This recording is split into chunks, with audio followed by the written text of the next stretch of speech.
Hello friend, तो कैसे हैं आप लोग। आई होप सब अच्छे होंगे। आज हम देखेंगे शुक्राणु की संरचना कैसी होती है। शुक्राणु जिसको हम स्पर्म बोल सकते हैं, ठीक, इंग्लिश वर्ड स्पर्म होता है। तो यहाँ पर हम देखेंगे जो शुक्राणु होता है उसकी संरचना कैसी होगी, स्ट्रक्चर कैसा होता है और कौन कौन पार्ट से मिलकर बना होता है। जो शुक्राणु जो होता है आपके सभी जीव जंतु में पाया जाता है। आपको पता होगा जितने भी आपके मेल होंगे, ठीक, जितने भी मेल जीव जंतु होंगे उसमें सभी में शुक्राणु पाया जाता है, जो संतान उत्पत्ति के लिए आपका एक महत्वपूर्ण अंग माना जाता है इसको, ठीक। तो इसकी संरचना कैसी होती है उसको हम अच्छे अच्छे से देखेंगे। आप इस वीडियो में अच्छे लास्ट तक बने रहिए, आपको बहुत अच्छी तरीके से समझ में आने वाला है। तो उसको देखने से पहले सबसे पहले हम उसका स्ट्रक्चर देखते हैं। इसके बाद अगर स्ट्रक्चर देखने के बाद यदि उसके टाइप्स को देखेंगे कि कौन कौन से पार्ट होते हैं, कि सिर हेड वाला पार्ट कौन सा होता है, मध्य भाग कौन सा होता है, एंड पूंछ कौन सा होता है, तो आपको बहुत अच्छी तरीके से क्लियर हो जाएगा। तो सबसे पहले हम क्या समझेंगे कि उसका स्ट्रक्चर कैसा होता है, डायग्राम कैसा होता है। ये होता है हम लोग का शुक्राणु का फुल डायग्राम, एक परिपक्व शुक्राणु का, ठीक। तो एक किस किस पार्ट से मिलकर बना होता है आपका ये हेड पार्ट होता है। यहाँ से लेकर जो आपका पार्ट दिख रहा है वो आपका हेड पार्ट होता है। हेड पार्ट जो होता है आपका शंक्वाकार होता है, गोल ना होकर आपका शंक्वाकार टाइप से होता है, जैसे त्रिशूल जैसे होते हैं ना उस टाइप से, लेकिन थोड़ा सा गोलाकार होता है। जो क्या करता है, जो फीमेल में जो अंडाणु होते हैं, अंडाशय होते हैं, अंडाशय में मतलब जो अंडाणु बनते हैं उसको क्या करता है, भेदने का काम करता है। भेद कर क्या करता है, इसमें एक कंबाइन होकर एक संतान का फॉर्मेशन करते हैं, जो क्या बोलते हैं, जाइगोट का फॉर्मेशन कर सकते हैं, बोल सकते हैं। तो ये जो पार्ट होता है आपका क्या हेड होता है, जहाँ पर आपका इसके हेड पे क्या एक्रोसोम पाए जाते हैं, ठीक। एक्रोसोम हो गया, आपके न्यूक्लियस भी पाए जाते हैं, केंद्रक इसके पाए जाते हैं, ठीक। जो बीच वाला पार्ट होता है यहाँ से लेकर यहाँ तक का पार्ट, इसको मिडिल पीस बोलते हैं, मध्य भाग बोलते हैं, जहाँ पर आपका माइटोकांड्रिया पाया जाता है। यहाँ पर ये जो माइटोकांड्रिया होता है आपका, माइटोकांड्रिया क्या करता है आपका, ये एनर्जी का सोर्स होता है। जैसे शुक्राणु को जैसे ही मेल बॉडी से रिलीज किया जाता है आपके, तो फीमेल बॉडी में बहुत उसको ट्रेवल करना पड़ता है, ठीक। तो यदि यहाँ पर रिलीज हुआ है इसका शुक्राणु किसी भी फीमेल बॉडी में, यहाँ पर यदि रिलीज हुआ है तो इसको यहाँ पर पहुँचना है। तो यहाँ पर जाने के लिए क्या करता है, ये प्रचलन करेगा, यहाँ से जाएगा, तो उसको जाने के लिए कुछ ना कुछ ऊर्जा की आवश्यकता होगी। ऊर्जा यही माइटोकांड्रिया से मिला जाता है, ठीक। तो ये माइटोकांड्रिया क्या होता है आपका, ऊर्जा का सोर्स होता है, जो शुक्राणु को आगे की ओर एनर्जी प्रदान करता है।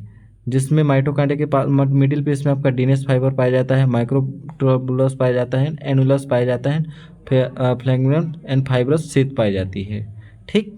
ये जो पार्ट होता है नीचे का पार्ट माइटोकांड्रिया के, वो टेल पार्ट होता है। टेल का मतलब होता है पूंछ वाला भाग। पूंछ वाला जो भाग होता है आपका एंड पार्ट होता है। जो पूंछ जो होता है आपका क्या इंपॉर्टेंट रोल अदा करता है किसी भी शुक्राणु में, ये जो प्रचलन करते हैं, चलने में मदद करते हैं आपके। जैसे आपकी ज़्यादातर आप मछलियों में देखे होंगे, मछलियों के जो आपके साइड साइड में जो पंख होते हैं वो क्या करते हैं, आगे ढकेलने का काम करता है। तो वही काम यहाँ पर क्या करता है, पूंछ वाला पार्ट इसका, इसको जो शुक्राणु होते हैं उसको आगे ढकेलने का काम करते हैं। तो ये हो गया शुक्राणु का फुल स्ट्रक्चर, इसको आप बना लीजिएगा, बहुत इंपॉर्टेंट होता है, ठीक। अब चलते हैं हिंदी वाला पार्ट। आपको ओनली डायग्राम तो बनाना रहेगा नहीं एग्जाम में, आपको उसका थ्योरी मटेरियल भी लिखना होता है। तो थ्योरी मटेरियल के हम लोग देख लेते हैं उस पार्ट को, ठीक। थ्योरी पार्ट में यहाँ पास होता है, जैसे देखिए हम देख रहे थे शुक्राणु की संरचना, स्ट्रक्चर ऑफ स्पर्म। तो क्या होता है, यह एक परिपक्व सूक्ष्म, सूक्ष्म मतलब छोटा, बहुत छोटे होते हैं शुक्राणु। चल मतलब चलने की इसमें क्या बोलते हैं, क्षमता पाई जाती है। पतली, पतला भी होता है। लगभग 5 माइक्रो या 1 से 100 मिलीमीटर तक होता है, माइक्रो मिलीमीटर तक होता है। लंबी रचना होती है।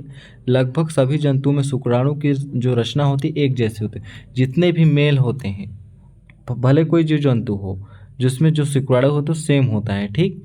एक परिपक्व स्तनी में शुक्राणु निम्नलिखित 3 भाग पाए जाते हैं। एक परिपक्व मतलब जो शुक्राणु होता है उसका 3 भाग पाया जाता है। कौन कौन से भाग पाए जाते हैं आपके, फर्स्ट भाग में क्या बताया, सिर या हेड।